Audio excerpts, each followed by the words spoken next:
Bang, lo sadar nggak sih? Anunnaki itu comeback bukan karena ritual, tapi karena sekop. Sekop. Jadi bukan dipanggil, tapi ke-scroll dari tanah. Exactly. Awal 1800-an, arkeolog ngorek-ngorek Mesopotamia, nemu tablet tanah liat bertulisan aneh. Yang akhirnya kebaca aksara paku itu. Yap, akhir 1800-an, baru kebuka isinya. Nama-nama lama muncul lagi. Anu, Enlil, Enki. Dunia modern, lah kok cerita banjir udah ada sebelum kitab-kitab besar? Dan di situ Anunnaki bangun, tapi bukan buat nguasain dunia. Terus kenapa sekarang banyak yang bilang mereka alien? Nah, ini belokannya. Awal 1900-an, akademisi ngelihat Anunnaki sebagai mitologi, simbol cara manusia purba ngerti alam.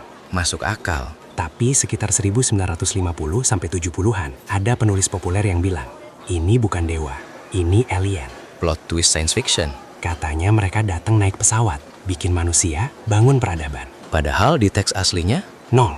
Nggak ada kapal luar angkasa, nggak ada laser, nggak ada teknologi futuristik. Cuma dewa-dewa yang personifikasi alam dan hukum. Exactly. Terus salah kaprah lain. Manusia disebut budak biologis. Padahal aslinya, Manusia diciptakan sebagai pekerja kosmis. Itu konsep religius, bukan eksperimen lab. lebih ke setiap makhluk punya perang. Nah, tapi sejak internet meledak tahun 90-an ke atas, Boom, teori konspirasi everywhere. YouTube, forum, video viral, mitologi plus alien plus imajinasi bebas jadi satu. Anunnaki dari simbol sejarah jadi konten clickbait. Ironisnya, makin terkenal, makin jauh dari makna aslinya. Kalau versi akademik sekarang gimana? Anunnaki dilihat sebagai cermin psikologis manusia purba. Kenapa alam kejam? Kenapa ada hukum?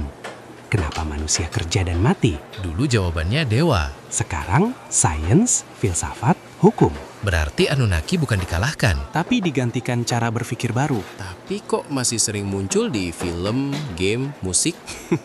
Karena manusia modern masih kangen cerita besar, misteri, asal-usul. Di dunia yang serba logis, kita masih pengen takjub. Makanya penting bedain, Anunnaki versi sejarah sama dengan mitologi, cara kuno memahami dunia.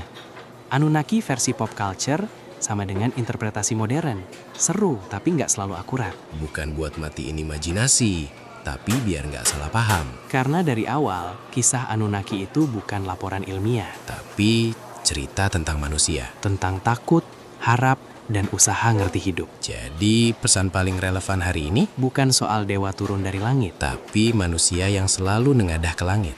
Nyari jawaban. Anunnaki nggak hidup di antara kita. Mereka hidup di cerita. Sebagai jejak pertama perjalanan manusia memahami dirinya sendiri. Dalam juga ya. Iya, padahal awalnya cuma bahas alien TikTok.